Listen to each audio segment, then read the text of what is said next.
Monsieur Amadou Philippe de André, représentant donc du bureau régional pour l'Afrique de l'Ouest et du Centre de l'ONUDC, Monsieur le directeur de cabinet, Monsieur le directeur général de la police nationale, Monsieur le général de brigade commandant la brigade nationale des sapeurs-pompiers, Mesdames, Messieurs les directeurs généraux, honorables délégués représentant les pays membres de la déclaration de Niamey, Mesdames et Messieurs les directeurs et chefs de service, chers partenaires de la déclaration de Niamey, honorables invités en vos grades et qualités, Mesdames et Messieurs, je voudrais, à l'entame de mon propos, souhaiter la bienvenue en terre sénégalaise, terre d'hospitalité ou de teranga, aux différentes délégations représentant les pays et organismes partis à la déclaration de Niamey. Je me réjouis que cette rencontre ait pu se tenir en présentiel avec des participants de haut rang, relevant ainsi la partie stratégique, mais également opérationnelle de cette conférence, troisième du genre, dans le cadre de la déclaration de Niamey. Ceci traduit toute l'importance que les États, mais aussi les partenaires accordent à cette déclaration qui, depuis 2018, est en train de s'imposer comme un référentiel et un mécanisme partenarial central dans la lutte contre le trafic des migrants et de la traite des personnes. Je me plais donc de constater que le taux de présence et la qualité des participants prouvent à suffisance que la déclaration de Niamey a fait du chemin depuis son acte constitutif pris à l'occasion de la réunion ministérielle de coordination de la lutte contre le trafic des migrants et la traite des personnes qui s'était tenue à Niamey le 16 mars 2018. À l'initiative, il faut le rappeler, du Niger qui, à l'époque, assurait le secrétariat du G5 Sahel. En réalité, cette troisième conférence, et vous l'avez rappelé tout à l'heure, cher Philippe,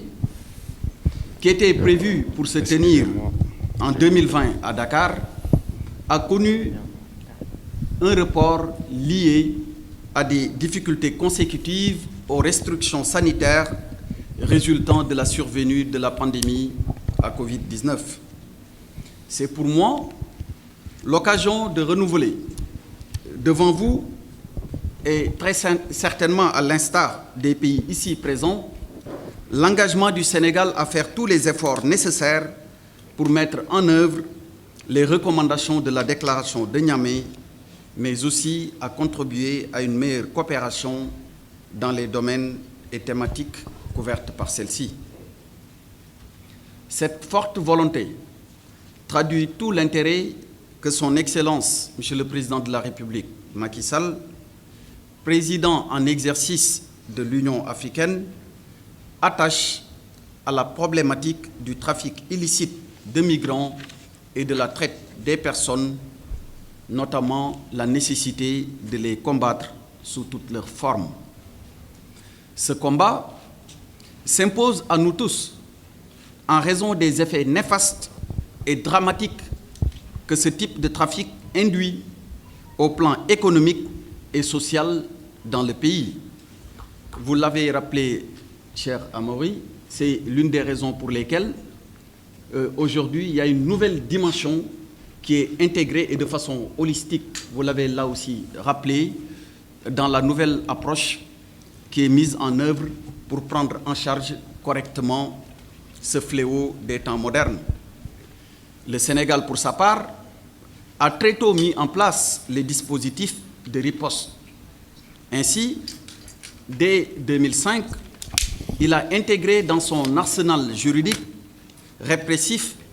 de lourdes sanctions contre les auteurs de trafic de migrants ou d'infractions connexes. Dans le même ordre d'idées, en 2018, il a été créé au sein de la direction de la police de l'air et des frontières, dont je salue ici la présence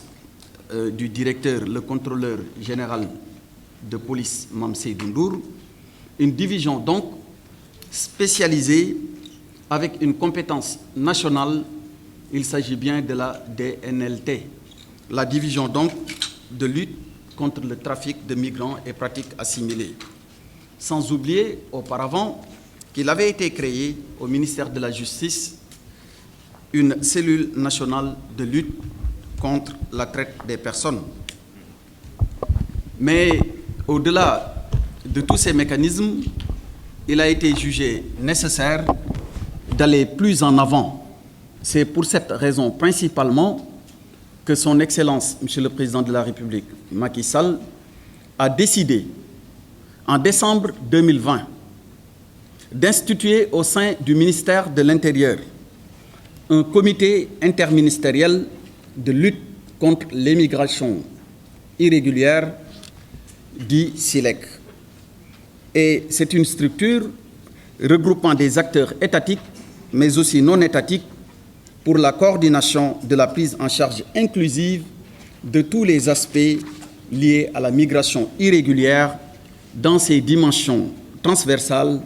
préventives et communautaires. Toutes ces actions, il faut le rappeler,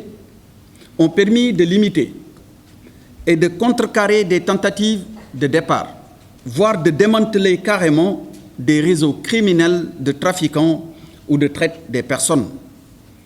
Ces initiatives hardies du gouvernement sénégalais ont permis également de conduire avec succès des actions de coopération avec des pays partis à la déclaration de Niamey. Mesdames et Messieurs, cette troisième réunion régionale de haut cadre de sécurité intérieure, de défense et de justice de nos pays est une occasion pour faire le point sur les actions déjà réalisées au titre de la déclaration de Niamey, mais aussi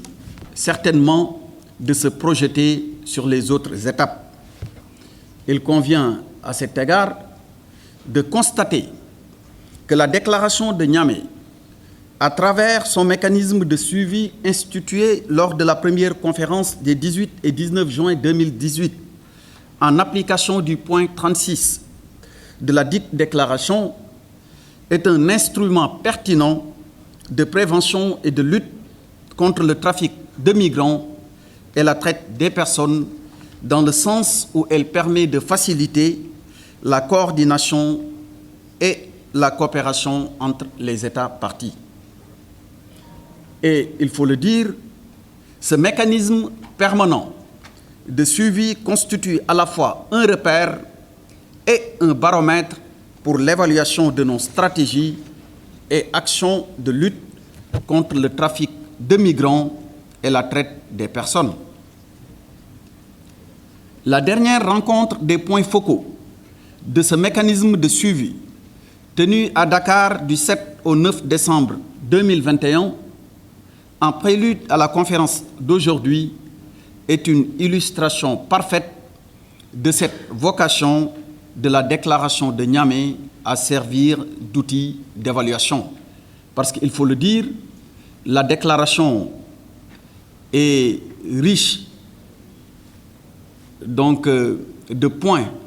qui ont pour ambition de prendre en charge correctement ce phénomène que nous connaissons depuis plusieurs décennies, mais à un moment, après mise en œuvre de plusieurs années, il faut s'arrêter, évaluer, apprécier pour se projeter sur les prochaines étapes.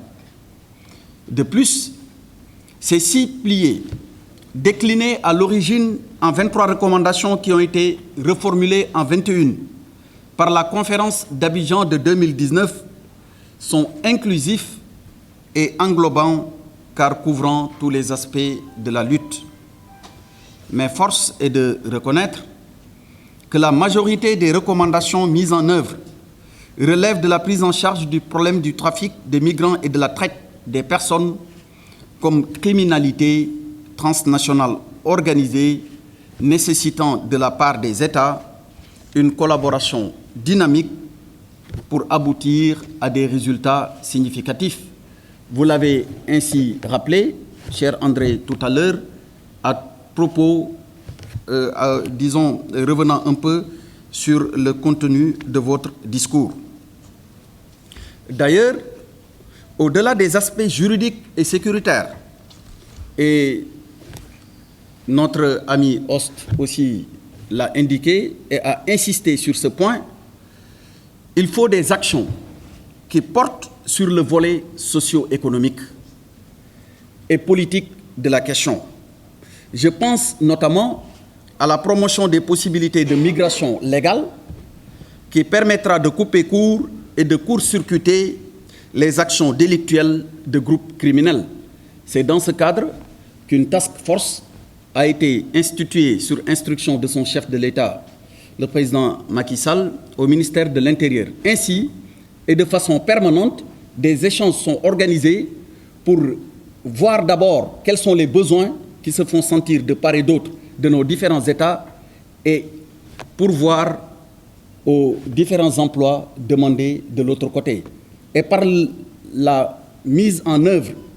de la migration circulaire, on peut surveiller, mais sûrement assurer la protection des personnes qui ont pour vocation d'aller travailler et de revenir en toute sécurité, mais dans le respect strict des droits de ces ressortissants de nos pays. Et à ce sujet, je voudrais rappeler que l'action 6 de la dite déclaration, intitulée « Protéger les migrants irréguliers et les victimes de traite » et l'action 7, intitulée « Assurer le développement durable et la promotion d'une économie alternative pour la maîtrise des flux migratoires » devraient être mieux prises en compte car elles constituent des actions incontournables dans nos stratégies de lutte contre ce phénomène. Excellences, Mesdames et Messieurs, à ce moment précis, je voudrais remercier l'ONUDC et l'Union européenne, ainsi que tous les autres partenaires, pour les multiples actions qui permettent à nos différents services et pays de faire face à ces problématiques liées à la migration irrégulière et à la traite des personnes. Je voudrais enfin terminer mon propos en espérant vivement qu'au sortir de cette conférence, la coopération régionale entre les pays présents à cette rencontre se trouvera renforcée et des recommandations, je n'en doute point, pertinentes en seront issues. En souhaitant plein succès à vos travaux, je déclare ouverte la 3e conférence régionale des directeurs régionaux et hauts commandants des forces de sécurité intérieure et des fonctionnaires de la justice sur la lutte contre le trafic illicite de migrants et la traite des personnes. C'est sur ces mots que je vous remercie de votre bien aimable attention.